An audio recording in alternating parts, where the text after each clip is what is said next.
ভাই এশিয়া কাপে এবার লক্ষ্যটা কি থাকবে? লক্ষ্য তো বলেই আসলাম। এশিয়া কাপ খেলার উদ্দেশ্যে দুবাই পৌঁছেও বেশ কনফিডেন্ট বাংলাদেশ দলের hard hitter batter Zaker Ali Anik. রবিবার দেশ ছাড়ার আগে স্পষ্ট ভাষায় জাকের জানিয়ে গেছেন শিরোপা জিততে চান। সংযুক্ত আরব আমিরাতে পা রেখেও সেই লক্ষ্যেই অটুট জাকের এবং বাংলাদেশ দল। প্রথম দেখায় অনেকেই ভাবতে পারেন দুবাই পৌঁছে হয়তো মেট্রোতে করে ঘুরতে বেরিয়ে পড়েছে টাইগার ক্রিকেটাররা, আছেন বেশ ফুরফুরে মেজাজেই। কিন্তু না, দুবাই বিমানবন্দর থেকে বের হতে হলে এক টার্মিনাল থেকে যেতে হবে ভিন্ন টার্মিনালে। দূরত্ব বেশি, তাই চড়তে হয়েছে মেট্রোতে। তবে দুবাই বিমানবন্দরের মেট্রো জার্নিটা যে বেশ উপভোগ করেছেন বাংলাদেশ দলের ক্যাপ্টেন লিটন দাস থেকে শুরু করে সাইফ হাসান, শামীম পাটোয়ারিরা, তা আর বলার অপেক্ষা রাখে না। মেট্রোতে সবাই সিট পাননি, তাতে কি, দাঁড়িয়ে থেকে গোল হয়ে নিজেদের মধ্যে আড্ডায় মেতেছেন তারা। পুরো দলের মধ্যমণি লিটন দাস, যেন মাঠেই টিম হার্ডেল করছে টাইগাররা। খানিক বাদেই ম্যাচ খেলতে নামবে।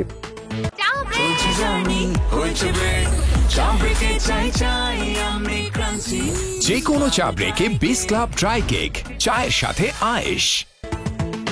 এশিয়া কাপ খেলতে দারুণ একটা দল নিয়ে সংযুক্ত আরব আমিরাত পৌঁছেছে বাংলাদেশ।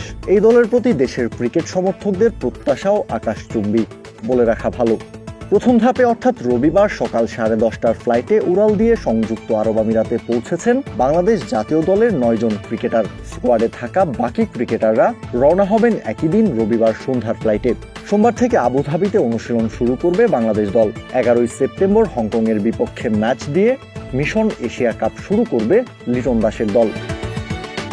প্রথম ধাপে দুবাই পৌঁছানো ক্রিকেটাররা বিমানবন্দর থেকে বের হয়ে পেয়েছেন ঝলমলে রোদের দেখা। এরপর সোজা চলে গেছেন আগে থেকে অপেক্ষায় থাকা ভ্যানের দিকে। সেখানে গিয়ে নিজ হাতেই ট্রলি থেকে নিজেদের লাগেজ, কিট ব্যাগ নামিয়ে ভ্যানে তুলে রেখেছেন। এরপর একে একে সবাই উঠেছেন টিম বাসে। কাউসার শান্ত, ক্রিক ফ্রেঞ্জি।